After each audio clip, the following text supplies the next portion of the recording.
உன்னை காப்பாத்திட்டு நான் சாகரத மறந்துட்டேன்.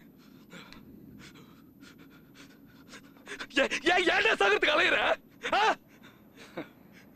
இதே நான் வந்து உன்கிட்ட சொல்லியிருந்தா நீ கேட்டிருப்ப. எனக்கு 1008 பிரச்சனை இருக்கு. உனக்கு 1000 பிரச்சனை இருக்கலாம். அதையெல்லாம் நான் சால்வ் பண்றேன்னு சொல்லல. அதுக்காக உன்னை நான் காப்பாத்தல. இத பார், பிரச்சனை இல்லாத மனுஷனும் இல்ல, பிரச்சனை இல்லாதவன் மனுஷனே இல்ல. என்னை பொறுத்த வரைக்கும் உலகத்துல வாழ்ற ஒவ்வொருத்தனுக்கும் முக்கியமான தேவை தைரியம். அது உங்ககிட்ட நிறையவே இருக்குடா.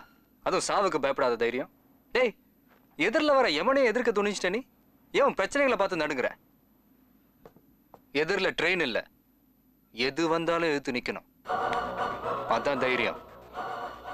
அந்த தைரியத்தை வாழ்றதுக்கு யூஸ் பண்ணிப்பார். சாவு நினைச்சா வரும் சாதனை, ஜெயிச்சாதான் வரும். ஜெயிக்கணும். ஏண்டா தம்பி, அதுக்கு இவ்வளவு பெரிய ரிஸ்கா எடுப்ப? நான் எனக்கு பிடிச்சதுன்னா எவ்வளவு பெரிய ரிஸ்கையும் யோசிக்காம எடுப்பேன்னா.